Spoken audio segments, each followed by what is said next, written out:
Guys, അപ്പം ഞാൻ കിങ്ങിണി. ഇന്നലെയാണ് ഞാൻ തുടരും എന്ന് പറഞ്ഞ സിനിമ കാണാൻ പോയത്, ലാലേട്ടൻ്റെ പുതിയ സിനിമ. അപ്പം എനിക്ക് ഇന്നലെ അവിടെ വെച്ചൊരു റിവ്യൂ എടുക്കണം എന്നുണ്ടായിരുന്നു, പക്ഷെ സമയത്തിൻ്റെ ചില പ്രശ്നങ്ങൾ കാരണം നമുക്കത് പറ്റിയില്ല.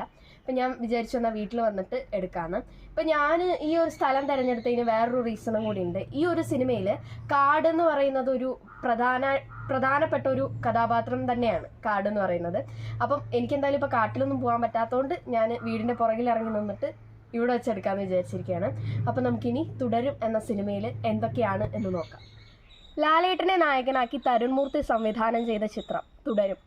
അപ്പോൾ ഇനി ഈ സിനിമയിലേക്ക് വരികയാണെന്നുണ്ടെങ്കിൽ ഈ പണ്ടത്തെ ലാലേട്ടൻ്റെ സിനിമകൾ അങ്ങനെയൊക്കെ അമ്മയച്ചയും പറഞ്ഞ് ഞാൻ കേട്ടിട്ടുണ്ട്. പക്ഷെ ശരിക്കും എനിക്ക് ആ പറഞ്ഞത് മനസ്സിലായത് ഈ ഒരു സിനിമയിലെ മോഹൻലാലിനെ കണ്ടപ്പോഴാണ്, ലാലേട്ടനെ കണ്ടപ്പോഴാണ്. അപ്പോൾ ലാലേട്ടൻ എന്താണ്, അതായത് ആ പണ്ടത്തെ അതേ ലാലേട്ടനെ തന്നെയാണ് നമുക്ക് ഇവിടെ കാണാൻ സാധിക്കുന്നത്. അതിഗംഭീര പെർഫോമൻസ് ആണ് ലാലേട്ടനെ ഇവിടെ നമുക്ക് തിയേറ്ററിൽ കാഴ്ചവെച്ചിരിക്കുന്നത്. ഫാൻസിനെ എന്നല്ല, എന്നാലും ഫാൻസിനെ അത്രയ്ക്ക് സന്തോഷിപ്പിക്കുന്ന തരത്തിലുള്ളൊരു പെർഫോമൻസ് ആണ് ഇതിൽ ലാലേട്ടൻ്റെ. അതുപോലെ തന്നെ പറയുകയാണെങ്കിൽ ശോഭന ചേച്ചി, പണ്ട് കാലത്തെ മലയാളികൾക്ക് ഏറ്റവും പ്രിയപ്പെട്ട കോംബോ ലാലേട്ടൻ ശോഭന ചേച്ചി. അത് വർഷങ്ങൾക്ക് ശേഷം ആ കോംബോ തിരിച്ചു വന്നിരിക്കുകയാണ്. അപ്പം അത് തിയേറ്ററിൽ ഇങ്ങനെ ഇരുന്ന് കാണുമ്പോൾ തന്നെ ഒരു വല്ലാത്തൊരു അനുഭവമാണ്, ഭയങ്കര ഒരു ഫീലാണത്. ഈ സിനിമയിൽ ബെൻസ് എന്നാണ് ലാലേട്ടനെ എല്ലാവരും വിളിക്കുന്നത്. അപ്പം നിങ്ങൾക്ക് തോന്നും ബെൻസിനോടുള്ള ഇഷ്ടം കൊണ്ടാണ് ലാലേട്ടനെ എല്ലാവരും അങ്ങനെ വിളിക്കുന്നതെന്ന്. പക്ഷെ ഞാൻ ഒരു കാര്യം പറയാം, ഒരു കാറിനോടുള്ള ലാലേട്ടൻ്റെ ഇഷ്ടമാണ്. അത് ബെൻസ് ആണോ അല്ലെങ്കിൽ വേറെ ഏതെങ്കിലും കാറാണോ എന്ന് നിങ്ങൾ സിനിമ കണ്ടാൽ മാത്രമേ അറിയാൻ പറ്റൂ. ഞാനത് പറഞ്ഞു കഴിഞ്ഞാൽ അത് സസ്പെൻസ് പൊളിക്കുന്ന ഒരു ഇതായിപ്പോവും. അതുകൊണ്ട് ഞാനത് പറയില്ല. അപ്പം നിങ്ങൾ സിനിമ പോയി കണ്ടു കഴിഞ്ഞാൽ നിങ്ങൾക്കത് മനസ്സിലാവുന്നതായിരിക്കും. ഇതിൽ ലാലേട്ടൻ്റെ ഭാര്യയായിട്ടാണ് ശോഭന ചേച്ചി, അതെല്ലാവർക്കും അറിയാവുന്നതാണ്. അപ്പോൾ ലാലേട്ടൻ്റെ ഭാര്യയായിട്ട് ശോഭന ചേച്ചി, അവരുടെ 2 മക്കള്. അപ്പം ആ ഒരു കുടുംബത്തിൽ ഒരു അംഗത്തെ പോലെ തന്നെ ലാലേട്ടൻ അത്രയും സ്നേഹിക്കുന്ന ഒരു കാറ്, ആ ഒരു കാറിനെ ചുറ്റിപ്പറ്റി ലാലേട്ടൻ്റെ ജീവിതത്തിൽ ഉണ്ടാകുന്ന ചില സംഭവ വികാസങ്ങളാണ് ഈ ഒരു സിനിമ എന്ന് പറയുന്നത്. ഇനി ഇതിലെ അഭിനയമാണ് എടുത്തു പറയേണ്ടത്. അതായത് ഈ ചെറിയൊരു സീനിൽ വന്നു പോകുന്ന കഥാപാത്രങ്ങൾ പോലും അവരുടെ ആ റോള് അതിഗംഭീരമായിട്ടാണ് ചെയ്തിരിക്കുന്നത്. അതായത് ആ ഒരു ചെറിയ സീക്വൻസ് വരെ അത്രയും അടിപൊളിയായിട്ടാണ് ഈ ഒരു സിനിമയിൽ ചെയ്തിട്ടുള്ളത്. അപ്പോൾ ഇതിൽ നമ്മുടെ പ്രകാശ് വർമ്മയും അതുപോലെ തന്നെ ബിനു പപ്പു, പ്രകാശ് വർമ്മ നിങ്ങൾക്ക് എല്ലാവർക്കും അറിയാവുന്ന പോലെ പുതുമുഖമാണ്, അദ്ദേഹത്തിൻ്റെ ആദ്യത്തെ സിനിമയാണ്.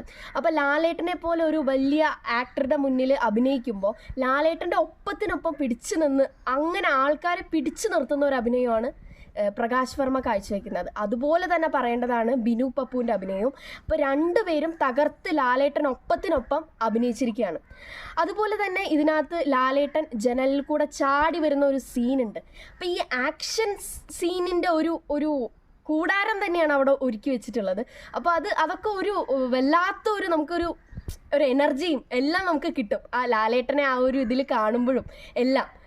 പിന്നെ ഇതിനകത്ത് ശോഭന ചേച്ചിയുടെ ഒരു നോട്ടമുണ്ട്, ആ നോട്ടത്തിലുണ്ട് എല്ലാം. ഇനിയിപ്പോൾ എനിക്ക് എന്തൊക്കെയാണ് പറയേണ്ടതെന്ന് അറിയില്ല. അപ്പോൾ ഇനി നിങ്ങൾ എന്തായാലും ഈ സിനിമ പോയിട്ട് കാണാം.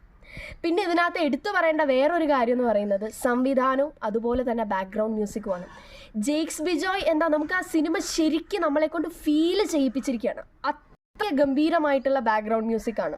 അതുപോലെ തന്നെ തരുൺ മൂർത്തിയുടെ സംവിധാനം, അദ്ദേഹത്തിൻ്റെ ആദ്യത്തെ 2 സിനിമകൾ ഓപ്പറേഷൻ ജാവയും സൗദി വെള്ളക്കയും പോലെ അത് കഴിഞ്ഞ് വരുന്ന ഒരു സിനിമയാണ് തുടരും. അപ്പം അദ്ദേഹം ഇതിനൊക്കെ ഗംഭീരമായിട്ട് ഈ ഒരു സിനിമ ഇനി ചെയ്യാൻ പറ്റില്ല. അത്രയ്ക്ക് നല്ല ഒരു സംവിധാനം, എല്ലാം കൊണ്ടും ഒരു ഗംഭീര സിനിമ, ഒരു മസ്റ്റ് വാച്ച് പടം. ലാലേട്ടൻ്റെ ഫാൻസിനുള്ള ഒരു ട്രീറ്റാണ് ഈ ഒരു സിനിമ. ഒരു കാര്യം കൂടെ ഞാൻ പറയാൻ മറന്നുപോയി. അതായത് എനിക്ക് എൻ്റെ നായക്കുട്ടി എത്രത്തോളം പ്രിയപ്പെട്ടതാണോ അതുപോലെ തന്നെ 2 നായക്കുട്ടികൾ ഈ സിനിമയിലുണ്ട്. നായകൻ അത്രത്തോളം പ്രിയപ്പെട്ട 2 നായക്കുട്ടികൾ, അവരും ഈ സിനിമയിൽ നിർണായക റോളാണ് അവർക്കും ഉള്ളത്. അപ്പോൾ എല്ലാവരും എന്തായാലും പോയി കാണുക, എന്നിട്ട് നിങ്ങളുടെ അഭിപ്രായം കമൻ്റായിട്ട് അറിയിക്കുക. അപ്പോൾ ബൈ. ഇതിന് കുറച്ച് വികൃതി ഉണ്ട് കേട്ടോ, അതുകൊണ്ടാണ് ഇങ്ങനെ. ടാറ്റാ.